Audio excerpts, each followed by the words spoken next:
किसी को अगर किसी भी प्रकार का ये संदेह हो कि ये ऑफिशियल मीटिंग्स हैं, कहीं वो हरदीप पुरी जी अपने साथ कोई डेलीगेशन तो नहीं ले गए थे, कुछ और भी लोग साथ में तो नहीं थे, तो आज मैं ये सारा कच्चा चिट्ठा खोल रहा हूं इसका। आज सारे डॉक्यूमेंट आपके सामने ये रखे जा रहे हैं और ये सारे यूएस जस्टिस सिस्टम के रिलीज किए हुए डॉक्यूमेंट है, ऑथेंटिक है, जो वहां के कोर्ट्स के अंदर जो सब रिलीज करने के लिए कहा गया है। हरदीप पुरी कंफर्म कर रहे हैं कि मई 2017 में वो एप्स्टीन से मिलेंगे, अपनी मीटिंग का कॉन्फर्मेशन दे रहे हैं, ये उसका डॉक्यूमेंट है। इसमें भी कहा जाता है हरदीप पुरी की तरफ से will be there at 11 AM, ये मीटिंग फिक्स हुई है और ये मीटिंग उसके बाद हुई। उसके बाद ये जो मीटिंग जिसका मैंने जिक्र किया, ये 19 मई 2017 को ये मीटिंग हुई, ये उसका प्रूफ है जिसमें उस मीटिंग का जिक्र है। और इसमें भी लिखा गया है कि उससे 2 दिन पहले बात हो रही है कि hello Hardeep, Jeffrey is asking if you can please move you to 10:30 AM instead of 11, okay for you. और हरदीप पुरी जी, मैं देख रहा था एक इसमें मीटिंग शेड्यूल में ही कि पहले 12 बजे का टाइम दिया जाता है, फिर एप्स्टीन कहते हैं नहीं नहीं 12 ठीक नहीं है भाई, 11 बजे आ जाओ।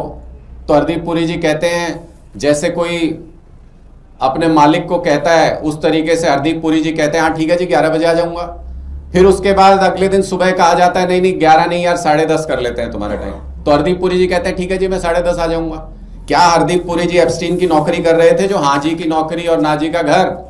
तो इस तरीके का व्यवहार जो नजर आता है वो साफ तौर पे नजर आता है कि एप्स्टीन डोमिनेट कर रहे थे हरदीप पुरी को। किस सेंस में, किस मायने में, ये हरदीप पुरी जी को स्पष्ट करना है।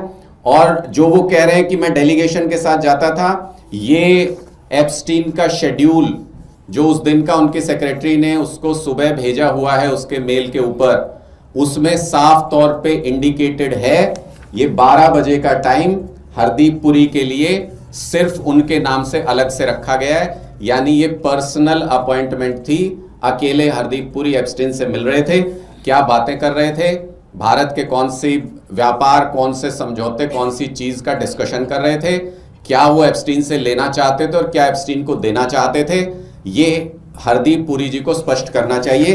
क्योंकि जब उनसे ये सवाल पूछा जाता है तो वो बहुत कैजुअल वे में कह रहे थे। एक महिला सांसद ने जब ये सवाल पूछा था उसके जवाब में कह रहे थे कुछ हुआ होता तो बताता ना, इतने कैजुअल अंदाज में हरदीप पुरी जी बोल रहे थे। तो अब हमने इतना कुछ बता दिया कि हुआ है, अब आपको ये स्पष्ट करना है कि क्या हुआ था, कैसे हुआ था, कब हुआ था और क्यों हुआ था, इन सारी बातों का जवाब देना है।